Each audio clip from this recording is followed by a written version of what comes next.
Hi Cherries. За өнөөдөр 7 сарын 11 баяр наадмын өдөр байгаа. Тэгээ та бүхэн бас сайхан наадамлаж байна уу? За мөн нь хаана байна вэ гэхээр Эрдэнэ хотод ирсэн байж байна. Энд 3-4 хон байна. Маргааш нэг булган явъя гэсэн бас санаа байна. Тэгээд өнөөдөр болохоор Baby Monster хамтлагийн талаар бичлэг хүрэхээр шийдсэн байгаа. За учир нь юу гэхээр энэний өмнөх бичлэгэн дээр маш олон хүмүүс Baby Monster хамтлагийн талаар яриарэ гэж ер нь бичлэг болгон дээр л ярьдаг. Тэгээд энэний өмнөх бичлэгэн дээр би хэрвээ та нар Baby Monster хамтлагаар бичлэг үзхийг хүсвэл Baby Monster гэж бичээрэй гэсэн чи одоогийн байдлаар 489 хүн комент бичсэн байна. 2.3 лайктай тэрхүү бичлэг манаас явж байгаа учраас урам зоригтойгоор өнөөдрийн бичлэгийг бас хийгээд ингээд сууж байна. Одоо шууд гол яриараа орцгоё. Baby Monster хамтлагийн хамгийн сүүлд гаргасан Hot Sauce гэдэг дууны талаар тавархан сэтгэлийг яриараа гэж маш олон хүмүүс надаас хүсэл тавьсан. Нилээ сайн судлаад үзсэн чинь энэхүү дуу маань 2025 онд гарсан тийм үү? Гэтэл одоогоос 37 жилийн өмнө буюу 1988 онд энэ дууны их хөлбөр нь бол гарч ирсэн юм байна. Магадгүй та нар энийг мэдэхгүй байж магадгүй. Америкийн охтын хипхоп хамтлаг байдаг юм байна. JJ Fad гэдэг нэртэй. За энэ хамтлагийн Supersonic гэдэг дуу 1988 онд гарч байсан.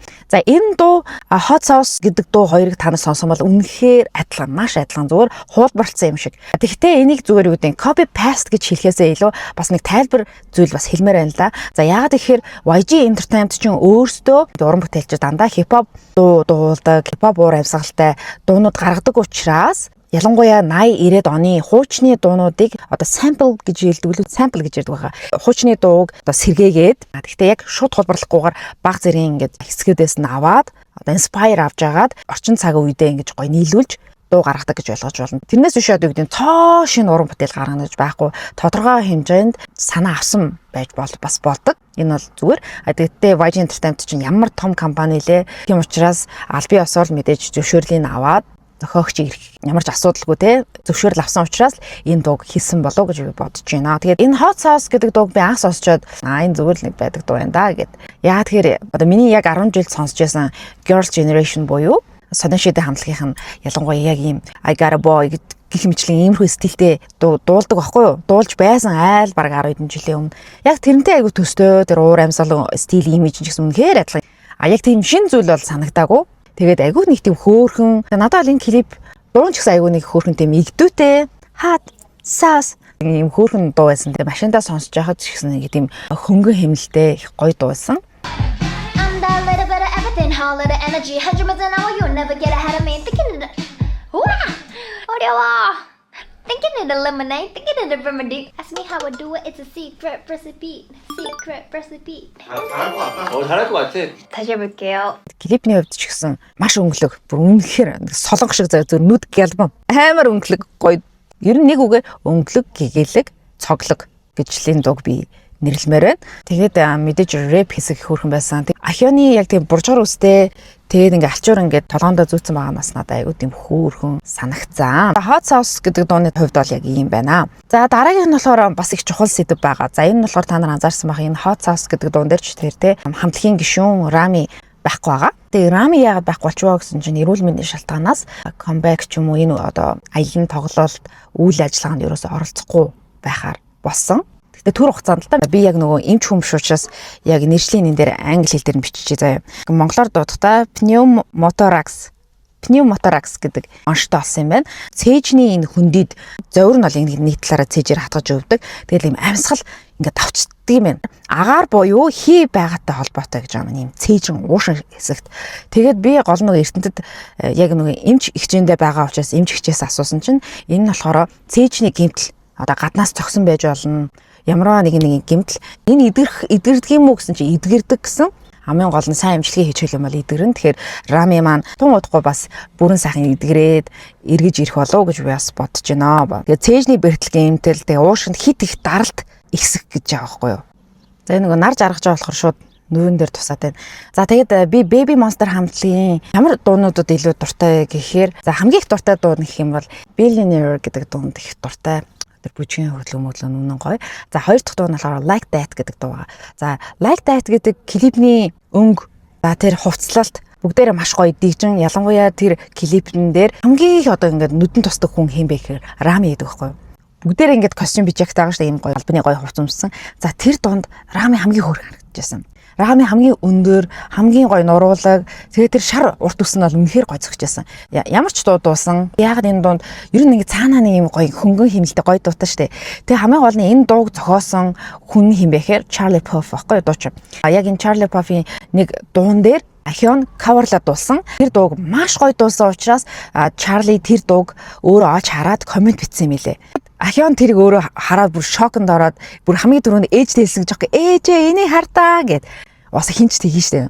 Тэгээд интернет бол тэр гайхалтайгаас энэ Like That гэдэг дууг Charlie Puth энэ дууг шууд зохионгуудаа YG Entertainment-тай холбогдоод YG Entertainment-ийн нөгөө босс шүү дээ. Энэ Yang Hyun-suk шууд Baby Monster-ын дуудаал Charlie Puth та нарт ийм бэлэг өгсөн байна. Ийм дуу демо явуулсан байна. Демо гэхээр тэрний яаж ахэр яг ийм түүхий дуу гэх юм уу? Яг бүрэн хэмжээний яг ингээд дуусаагүй дууг түүхий хэлбэрээр яг ингэж дууландаа гэдэг ерөнхий нэг демог явуулсан. The demo came from Charlie Puth, and yeah, it's a big present for you guys. And I was like, yeah, thank you. I will try my best to do it. Тэгэд демо явуулаад тэгээд хамтлагийн сонсоод тэдрийг өөрсдийнхөө уур амьсгалаар тэгээд засахын засаад эсвэл яг тэрнгээр нь явах ч юм уу гэдэг юм. Тэгээд тэр дууг ерөнхийдөө Baby Monster хамтлагийнх нь бэлгэлсэн гэсэн үг. Ялангуяа Ахионд.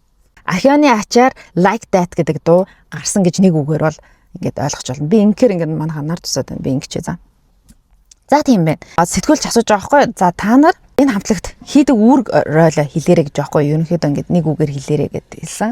Тэгээд хамтлагийнх нь бол за би rapper, за би бол бүжигчин, за би бол ингээд вокалист гэж хэлж байгаа байхгүй. За тэгээд Ахион болохоор мэдээж өөрийгөө вокалист гэж хэлсэн. Тунгой хамтлагийн дуунуудын high note-ыг авдгаа гэж хэлсэн. Тайзнаа гарахаас өмнө дандаа нөгөө юу лээ би дуурайж чадахгүй нэ л да нөгөө гам ушаад нэг хоолоо молоогоо бэлдэн штэ. Yeah, it's my routine. Like when I get up in the morning, I would just do it. Yeah, just like vocal warm Yeah, up. all the times.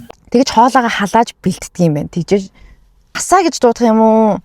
Эйса гэж бас дууддаг юм билээ. Гэхдээ янз янз асаач гэж дуудана, эйса гэж дууддаг. Гэхдээ эйса өөрөөгөө эйса гэж хэлдэг юм. Тэгэхээр би эйса л гэж хэлчихье за. Эйса болохоор хамтлагийнхаа ямар ролтой вэ гэж асуухад би хамтлагийнхаа ээж нь гэж хэлж байгаа байхгүй дээ. Mom of the group гэд. I'm rapper, but I might be the mom of the group. Yeah, mother. Because I'm pretty good at cooking. Эйса маш сайн хоол хийдэг. Дандаа ингээ энэ тэнд явж байхдаа том цүнхтэй байдаг. Яагаад гэвэл дотор нь бүх зүйлс байдаг гинэ. Эм байна, витамин байна, уруул өнгөлөгч, гарын тоос, тэрний зүгнээс бүх зүйлс одоо everything бүх юм гарч ирдэг гэж хэлж байгаа байхгүй юу? I'm that little bit of everything, whole lot of energy, 100% hour, you'll never get ahead of me. Thinking 어려워. За Ruka-гийн хувьд байна. За Ruka болохоор өөрийгөө юу ч хэлсэн бэхээр oldest гэж хэлсэн. Би энэ хамтлагийн хамгийн хөгшин нь хэлсэн. Миний хувьд шүү за яг энэ хамтлаг дундаа нэг тийм байх ёстой гишүүн гэж би ойлгодог. Айгуу тийм хөөрхөн амарлаг үгэлдэг. Тэр нь бол айгуулаг баслаг бүжигэлдэг. 네, 안녕하십니까 루카님. 루카님. 네, 이어서? 네. За одоо Roro гэрээ. За Roro болохоор өөр нэвтрүүлгэн дээр ярьж байгаа хгүй юу.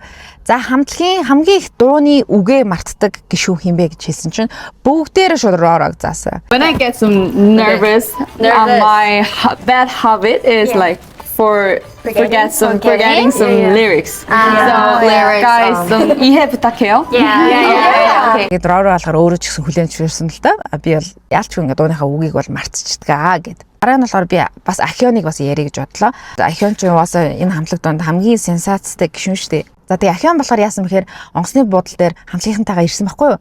Тэгсэн чинь хүмүүсийн хэл амны бай басан. Амьсгаа түгжээд гизээ ингээ чангалаад зүгээр байгаа юм өөр зөө. Одоо би танад тарлаа. Одоо би ингээ зүгээр иж юм. За тэгвэл би гизээ чангалаад амьсгаа түгж юм.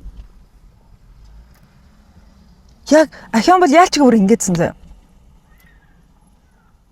Ингээд бүр хүзүүгээ бүр чангалаад хүзүүгээ өргөд орхон яа миний бүр энэ өвдөж шít. Дахиад ингээд амьсгалж байгаа юм уу? Хүү амьсгалаа чи ухаалтлаа штэ гэд яг зарим хейтерсүүд нь тэгээ битцээсэн л да. Доор бас хүмүүс бас юу гцмэсэн бэхээр Ахион зүгээр үү? Эрүүл мэндийн ямар нэг асуудал байхгүй үсттэй. Хоолоо идчихэж байгаа юм уу ч гэдэг юм уу те. 저희 여기 좀만 뒤로 가주세요. Яг энэ Ахионы энэ бичлэгийг би TikTok дээр хайж үзэхгүй юу? Надад бүр амар өрөвдөлтэй харагдсан. Ахионыг дебют хийхээс өмнөх тэр нэвтрүүлэгт оролцоод хин Baby Monster хамтлагийн гишүүн болох вэ гэд өрсөлдөөн дунд Ахион ямар охин байлаа? амар хөрх охин заяа. Тэгэл хүн болгон оруулсан бичлэгэн дээр хүмүүс юу гэж бодсон бэхээр YG Entertainment-ийн дараагийн принцесс те дараагийн гүнж Jenny-гийн дараагийн өв залгамжлах гишүүн Ахио юм байна гэж хүмүүс маш их таамагладаг байсан. Би л анх Ахионыг харчаал зүгээр шууд Baby Monster хамтлагийг харчаал шууд хамгийн дөрөнд Ахио. Ерөөсө хүн болгоны дэлхийн нийтээр Ахион руу шууд анхаарал хандуулсан байхгүй юу. Гэтэл эсрэгээрээ хүмүүс маш их хатуу хандсан. Тэгээ маш тоонхой бүр ямар ч ирч үүчгүй байнгын юм ядарсан тэгээ юм гунигтай нэвтрүүлэгт орохдоо ч гэсэн бусад хамтлагийн гишүүд нь ингээл инээ чанаагаад ингээд байж хахад Ахион ингээ бүр ингээ гунигтай ер нь бол бүлийдүүлдэг. Ахион хитрхи их маяглаад байна, хитрхи их хичээгээд байна, хитрхи их ялгарах гад байна. Чи ямар тэмцээнд орж байгаа юу ч гэх мэтлэн тийм хейтерсүүд тэ хөхтэй хичээгээс арга байхгүй. Тэгээд энэ олон жил хөтөлмөрсний үр дүнгээ хүртэхийн тулд Ахион тэгэл үргэлжлүүлэхээс өөр аргагүй байхгүй. Тэгээд нэг талаараа амар өрөдмөр, үнэхээр өрөдмөр. Би л Ахионы дээр бичлэг харсаа яа хүн гэж ямар амар муухай юм харгас юм бэ гэж бодож байгаа байхгүй. Тэгээд ийм жоох хөвгт штэ. За дараагийнх нь болохоор хамтлагийн бас айгүй хөрхэн игдүүтэй хамтлагийн хамгийн жоохон нь Chikita гэрээ. За Chikita болохоор Таиланд гишүүн гэдгийг та нар мэдвэх. Би өмнөх бичлэгэн дээр бас нэлээд тайлбарлаж хэлжсэн тийм. Тэгээ түүний ах нь болохоор 2006 онд төрсөн. 2006 оны 4 сарын 18-нд.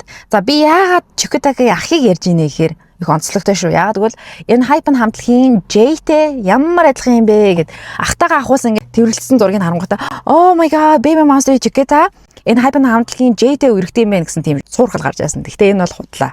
Chikita-гийн ах нь бол яачгүй бүр J-тэй үнэхээр адилхан. Үнэхээр төстэй. Ялангуяа нарны шил зүүчээр үнэхээр адилхан. Chikita-гийн ах нь штэ. Нэр нь Copper Dichavат гэдэг юм байна заяа. Тэгээ энэ залуу болохоор Таиландын boy group гэдэг. BUS гэдэг нэртэй. BUS BUS гэдэг нэртэй хамтлагт байдаг юм байна. Гишүүн. Амар олон гишүүнтэй заяа. 2006 оны 4 сарын 18 төрсөн. Гэтэл J болохоор 2002 он төрсөн. Ахаас нь 4 ах заяа. Ах нь 4 сарын 18 төрсөн бол J болохоор 4 сарын 20 төрсөн. Тэг хоньны ард надад лав тэгээд аюу тийм төстэй энэ одоо тохиолдол уу юуных уу за тийм байна. За дараагийн гишүүн болохоор Parita байгаа. За Parita болохоор бас Таиланд гишүүн. Миний бас дуртай гишүүдийн нэг байхгүй юу? Parita. Тэгээд би танаас санаж нэг юм миний нэг reel дээр үлээ YouTube бичлэгэн дээр үлээ Paritag амар ингээ баяалаа охин амьдарж байгаа гэр нь ингээд ордон шиг гэд яриадсан штэ. Тэгсэн чинь тэр өөрхөн гэр биш юм шиг байлээ шүү. Яасан гэсэн чинь би сая энэ өвөл Таиландд явж байгаад resort ингээ хайгаа явж байсан байхгүй юу. Тэгсэн яг тэр гарч ирсэн. Тэгэхээр яг тэр зүгээр нийтийн юм бассейнтай resort юм байлээ. Яг л адилхан. Нэг бол зүгээр л Parita гэр бүлээрээ гоё бассейнд орж явах үедээ бичлэг хийсэн бах гэж би бодоод байгаа. Parita болохоор сая нөгөө хамтлагаараа ингээд ярьслаа өгж явахдаа тэр чинь дандаа англи хэл дээр ярьслаа өгч байгаа штэ. Тэг хамтлагийн бүгдээрээ ч гэсэн англиар ярьжсэн. Тэгэхээр Rora л англиар нэг сая ярьж байгаа гэсэн. 싶다. 우리 콘서트 저희 콘서트도 하기 전에 되게 너무 익사이팅하고 되게 익사이트하거든요. 그래서 되게 기대하고 좀 그러고 있어서 힘든 건 딱히 없는 것 같아요. Хамгийн гол нь энэ нэвтрүүлгийн доор коммент хэсэг дээр маш олон хүмүүс ихэнхдээ Parita-г одоо сайшаасан байсан, магтсан байсан. Яг тэгэхээр Parita чи ямар лаг үгний сонголттой, англиар ямар гоё юм бүр төрөл хэлний юм шиг тийм гоё ярьдаг юм бэ, натив гоё ярьдаг юм бэ. Тэгээд хүмүүс маш их магтсан байсан. Well, like actually, while we were doing the last evaluation, we didn't know that we were all gonna make it. So as much as we were friends, we were like kind of competing, you know? Weird energy. Weird. Because like we're close and we know that we're just all like fighting for the same spot, not knowing if we're gonna make it. But while we were practicing, like all our personalities really match really well. And also we all have like different, I guess, kind of positions and what we're good at. So Тэг өнөөдөр болохоор бас бэлэгшээлтэй сайхан өдөр байна. Яа тэр 7 сарын 11-нд Blackpink хамтлагийн Jump гэдэг дууга клипээ цацсан байсан. Би шууд тэр Jump гэдэг дууг хүлээж байгаад YouTube дээр дөнгөж баг ингээд цацгадангууд шууд үзсэн. Тэгээ одоо болохоор 7:30 болж байгаа хгүй. Тэгээд сая энэ бичлэгээ бичээс өмнө YouTube руу ингээд тайлт ингээд ороод харсан чинь Twice хамтлагийнхан бас шинэ дууга цацсан байна. Шинэ клипээ цацсан байна. Тэгээ би яг бүрэн үзэж чадаагүй хайлт ингээд харлаа. Надад ямар санаа төрсөн бэ гэхээр дараагийн бичлэгээр Blackpink-ийн Jump тэгээд Twice хамтлагийн тэр иргэн comeback хийсэн тэр шинэ дуу хоёрыг харьцуулъя гэж би бодож байна. За харьцуулах гэхээс илүү ерөнхийдөө энэ хоёр дуун дээр өөрийнхөө одоо сэтгэлийг хуваалцсан бичлэгийг дараагийн бичлэгнэр хийд юм уу гэж бас бодож байна. Та нараас юу гэж бодож байна? Хэрвээ дэмжих юм бол яг энэ бичлэгийн доор Blackpink-ийн фэнүүд Blackpink гэж бичээд Twice-ийн фэнүүд Twice гэж биччих заяа. Алийг бичсэн болно заяа. Эсвэл хоёуланд дуртай бол зүгээр Blackpink Twice гэд хамт биччих. Тэгээ би та нар айгүй олон комментууд бичээрэй. Тэгээд тэр комментуудыг чинь би харж агаад хэрвээ та нар дэмжих юм бол бас бичлэг хийхийг бодъё. Хэрвээ яг нэг хүн дэмжихгүй бол өөр сэдвтэй өөр бичлэг хийсэн ч болно л доо. За тэг өнөөдөр жоон бичлэг хийхэд үйл ялэг жоон тухгүй байлаа. Яа тэгэхээр жоон ингэ нар тусаад байна. Яг ийм цонхны юм завсраар. За тийм ээ тэгээд бүгдээрээ дараагийн сонирхолтой бичлэгээр уулзцгаая. Баяртай.